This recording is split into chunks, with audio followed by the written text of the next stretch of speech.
This is an important episode. I think you need it more than you really know. And so imagine your heart is like just barren ground. This is going to be like water on it. A lot of our mental illness and decline, it's just because bad headlines all the time, just berating us. Let's breathe. Let's recenter. I've got a good lengthy list of things that you should be hardcore grateful for.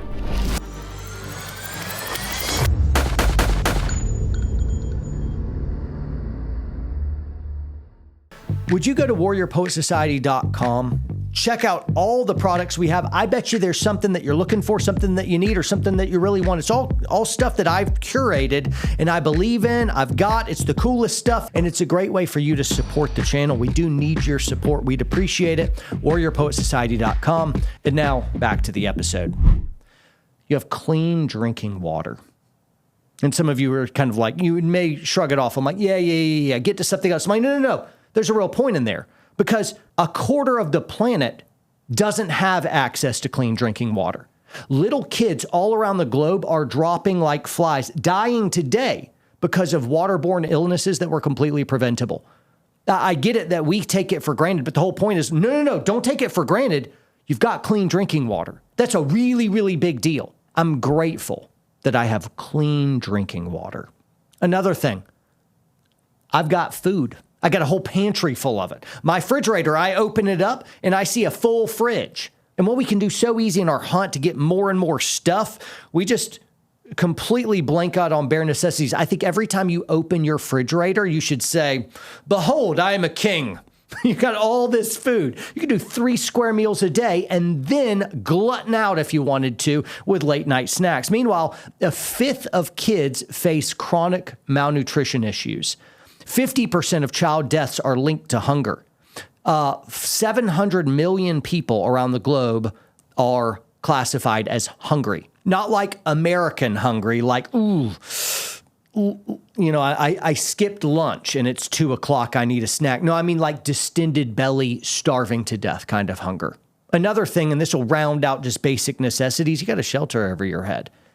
That's a really big deal. If you're any type of student of history, guys, any type of student of history, regardless of what time period you visited, ancient, medieval, Enlightenment time, even Industrial Revolution, any time throughout all history, and really anywhere on the globe, a commoner, it was such a brutal fight to just have these basic necessities. Water, food, shelter, and then something I haven't mentioned yet, just some basic security provisions, meaning you don't believe, and you don't have real reason to believe that marauders are about to come over the hillside and just destroy, rape, pillage, plunder you and yours, just to overwhelm your homestead.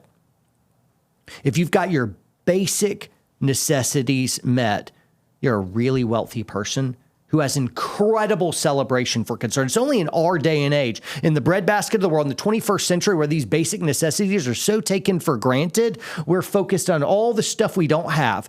Whereas I think most of human history all around the globe would see you got clean water, you got a shelter, and you got plenty of food. They'd look at us as wildly wealthy, incredibly, unfathomably blessed, because let's face it, the history of the world is a just brutal fight to survive. I mentioned this many different times in the videos in the last 4 or 5 months. Ben knows this very well. But my wife and I have been watching these Alone or Survivor type shows. And it's so interesting when people have all their things stripped away. And they're just on an island trying to survive, or somewhere in Alaska in the frozen tundra, or in the woods, and they're just trying to survive.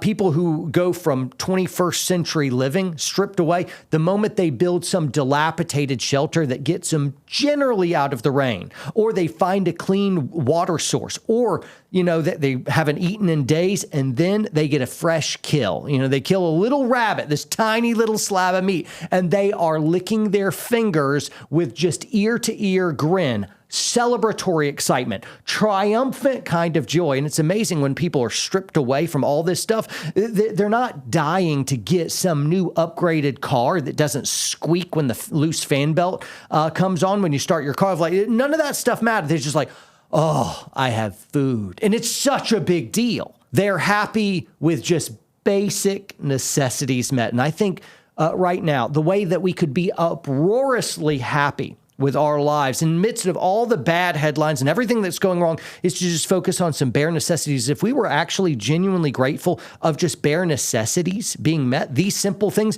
you'd be the happiest person in the life. That not only do you have 3 square meals a day, you've got air conditioning, you've got a refrigerator, freezer, you got big screen TVs, you got an iPhone in your pocket, your family, you got multiple vehicles. Holy cow. You can go anywhere you want, whenever you want. This is incredible. Wow. We got to make a practice, and it's work, but a practice of gratitude. Because I think really where your happiness is it's actually in your rear view mirror, and you're missing it. You're just focused on that carrot that's just in front of your face. If I just get a little bit more stuff, then I'll be happy.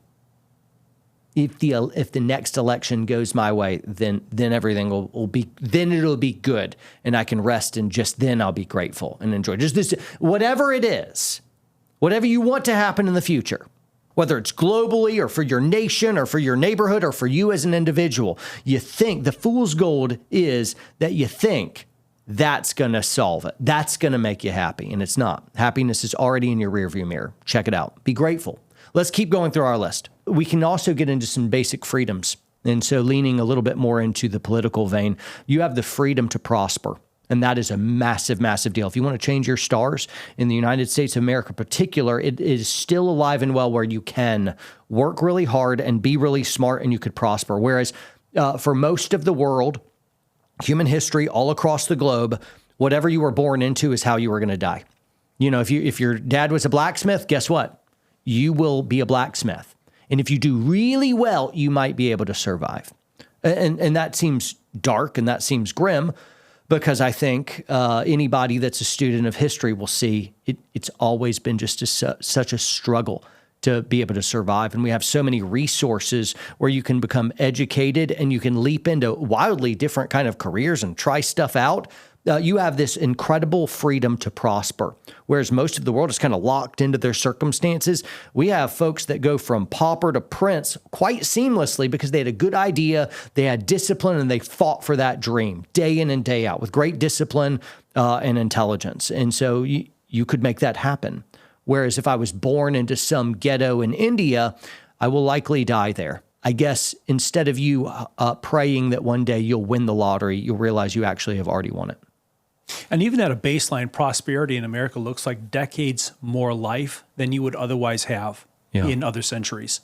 Yeah, absolutely. Yeah, like you could be what you would consider poor, but you will still probably live to be 70 or 80 years old. Some freedom to prosper stuff, just to compare yourself to the world in general, which is the whole point of this video. A third of the world lives on less than $2 a day. $2 is nothing to you. $2 you might not pick up off a bathroom floor because it looks dirty. Ben, would you pick up the $2? Absolutely not. I don't think I would either. I'm like, nope. Even if it's looking clean, I probably am not going to pick it. Yeah, but somebody else of like that represents 10 hours of labor. Absolutely. Yeah, you bet. Absolutely, I'm picking it up then. And that just means we're wildly wealthy. We're wildly wealthy of like $2 a day. Your average global personal income is $9,733. Guys, some of my sources here. I've got an article from the BBC and then also actionagainsthunger.org as well. I've got some other resources as well, but for you guys who like to fact check and stuff like that, party on, rock on. But average personal income around the globe, less than $10,000 a year. So if you're making over 10 grand a year, way to go. You are crushing it globally. Now, you may not feel like you're crushing it, and that's because your income is exceeded by expenses. A lot of that, some of that's inflation, some of it's reckless, wild government spending, and what was okay for bills before isn't okay with bills to now because our current administration is destroying our economy. But even in the midst of it, we have all of our basic needs provided for. We have some basic freedoms, and we're still enumerating some of those, but you probably have your own vehicle. Your spouse probably has a vehicle as well. You got flat screen TVs, probably more than one of them. You both have computers and you carry around iPhones in your pocket or whatever your technology is. It's a supercomputer. You got AC and heat inside with refrigerators and freezers. We're crushing it. We got all kinds of these amenities. You have the freedom to prosper in the United States, and as a result, even our poor folks will have most of those things that I said. Here's another one. Right now, we still have the freedom to be politically active.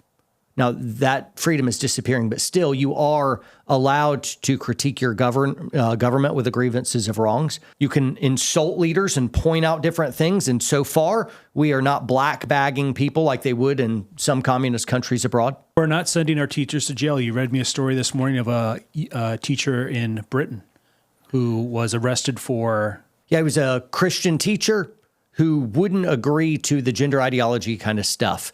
And instead of just firing the dude, be like, hey, go elsewhere, they arrested him. Affirm gender ideology or we will send you to jail.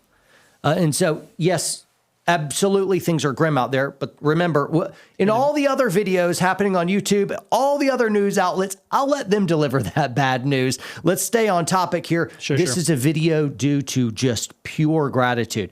You are free to be politically active. You still have the ability to vote and have some semblance of a say in how our government, which is by the people for the people, should respond. Now, immediately I'm kind of like, yeah, but it, and nope, we're doing all the other videos. This one's different. No rabbit trails on this one. Next one, you have the freedom to worship as you please. So many governments governments always, even though there'll be times of respite, generally speaking, governments are at odds with religion and church. One always wants to be on top. And typically the government ends up winning and crushing. There'll be other times where one religion is trying to destroy the other religion. And so there's all kinds of religious persecution, whether it's by governments or other religions. It really boils down to authority. I mean, so at the end of the day, religion always fights government for authority. That's right. And so that's why they will always perpetually be at odds. And that's why the genius of our country says, we're not going to have a government that stipulates a religion that you must follow. That's right. You know, and that still, for the most part, I know we could quibble, but that for the most part still rings true here. And that's the whole point. Generally speaking, though we're not as free as we were, we're still more free than most. And so that is something to be grateful for. You still have a freedom to speak freely. Again, disappearing. It's really hard to make a gratitude video without these rabbit trails. No, the teacher in the UK, he's in jail. In America, you're not going to be sent to jail for that. Yeah.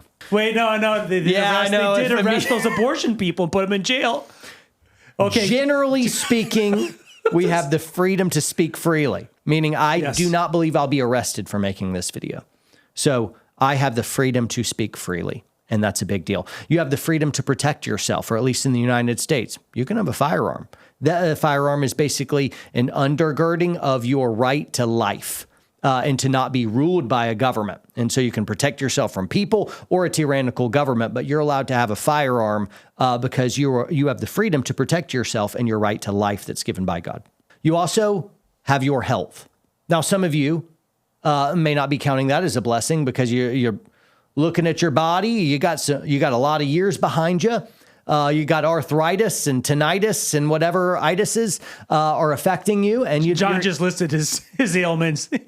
John just listed his current ailments. My body has seen like a 70-year-old man's, mileage at this point of like, I've been hard on this bad shell. Knees, bad back. You might have a bad knee. I got all the bad things. Your mind might be slipping. I'm just working through it. But hey, generally speaking, I walked into this studio under my own power. And I'm going to walk out of this studio when we're done with this video. Of like, no matter how bad your health is, your health could be worse. Unless you are a paraplegic, suffering chronic pain everywhere, dying in agony, your health, however bad it is, it could be worse. And to that end, we have a reason for gratitude. If I'm missing a leg, I'm like, you still got one. It could be worse. You could have lost both legs. Well, I'm missing both legs. You could have both arms gone too. If we have something to celebrate. If you're not in just absolute chronic deathbed pain and you are not even ambulatory, If you're better than that, you got something to be grateful for with your health. The point of the video and the exercise that we really do need to lean into, it's not looking at the grass that's greener on the other side. My lower back hurts me all the time. No, it's not that. Of like, but everything else seems to be going pretty well. Or most things are seemingly work. I don't have irritable bowel syndrome, halitosis. My teeth haven't fallen out of the head. I don't have early onset dementia. I'm doing better than our president. You read that report? He spent over 40% of his entire presidency on vacation. That is one grateful dude. Last thing, and it's certainly not least, you got your family. Maybe your family isn't, exactly where you want them to be, but you still got them. You're not going through life alone. Most of you have someone, a mother still alive. Some of you have a spouse. You got kids. You got cousins, a brother, sister, whoever. You're not completely alone. You have something to be grateful for because you got family or you got dear, dear friends. It is incredibly important for you and I to exercise a regular practice of gratitude. And that's what I've been after in this video. What are you deeply grateful for? Let's allow this comment thread to be the most healthy comment thread that YouTube has ever seen. I want moderators at YouTube to look through the comments and be like, wow, these people seem really happy. Let's troll all the other videos. Maybe you just hate me for some other reason. I want you to go find a different video I've done and just triple up on the comments. Just really let out. But let's let this comment thread be about gratitude. And let's just practice that because I think it'd be really, really good for you. It's really, really good for me.